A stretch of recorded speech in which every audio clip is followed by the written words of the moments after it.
दोबारा जेल जा सकते हैं आनंद मोहन, रिहाई पर मंडरा रहे सुप्रीम खतरे के पीछे का सच समझिए। आनंद मोहन अब आजाद हैं। उम्र कैद की सजा काट रहे आनंद मोहन की रिहाई का रास्ता बिहार सरकार ने आसान बना दिया था। हालांकि उनकी रिहाई को सुप्रीम कोर्ट में चुनौती दी गई है।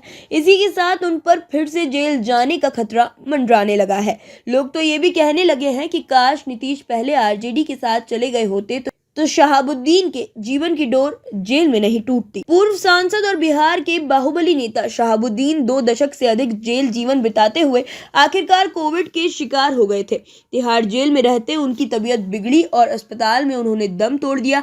उनके समर्थकों को इस बात का अफसोस है कि उस वक्त नीतीश कुमार बीजेपी के साथ सरकार चला रहे थे और आरजेडी से उनकी अदावत चरम पर थी। अगर उस वक्त आज की तरह आरजेडी के साथ नीतीश की छंती तो आनंद मोहन की तरह शहाबुद्दीन भी रिहा हो गए होते। जिस तरह शहाबुद्दीन के समर्थक शहाबुद्दीन की मौत के लिए तिहाड़ जेल प्रशासन को दोषी ठहराते हैं, अगर उसमें तनिक भी दम है तो शहाबुद्दीन खुली हवा में सांस लेकर शायद आज जिंदा भी रहते। वैसे सच तो ये है कि हर आदमी की मौत मुकम्मल है और तारीख समय भी मुकर्रर होती है। गोपालगंज के तत्कालीन डीएम जी कृष्णैया की हत्या के आरोप में शिवहर के सांसद रहे आनंद मोहन जेल गए थे। उन्हें फांसी की सजा सुनाई गई। किस्मत से ऊपरी अदालत ने फांसी की सजा को आजीवन कारावास में तब्दील कर दिया। तकरीबन 1.5 दशक तक वह जेल में रहे। जेल में रहते ही उनकी बेटी और बेटे की शादियां हुई। हाँ, सगाई और शादी के लिए उन्हें पैरोल जरूर मिला था।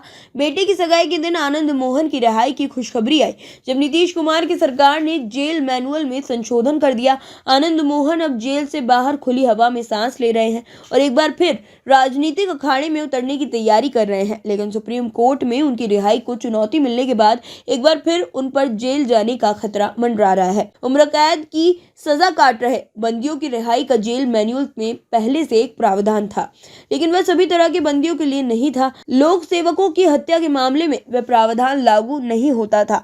इधर आनंद मोहन की बीवी बेटे आरजेडी के साथ आ गए थे। प्रसंगवश ये बताना जरूरी है कि आरजेडी के राष्ट्रीय अध्यक्ष लालू प्रसाद यादव के विरोध के कारण आनंद मोहन का राजनीतिक अभ्युदय हुआ था। एक समय तो सरवणों को ये भरोसा हो चला था कि अगड़े पिछड़े की लड़ाई में सरवणों की ओर से लालू यादव का विकल्प आनंद मोहन ही बन सकते हैं।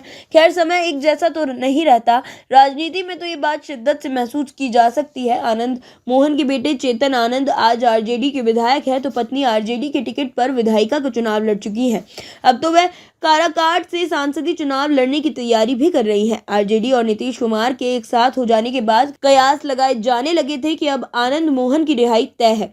हुआ भी ऐसा ही। सरकार ने जेल मैनुअल के उस प्रावधान को संशोधित कर दिया जिसमें लोक सेवक की हत्या के दोषी को आम आदमी की हत्या के सजायाफ्ता की तरह लाभ मिल सके। इसी संशोधन के बाद आनंद मोहन की रिहाई हो गई। जी कृष्णैया की पत्नी उमा देवी ने आनंद मोहन की रिहाई के लिए बिहार सरकार द्वारा जेल मैनुअल में संशोधन को सुप्रीम कोर्ट में चुनौती दी गई है।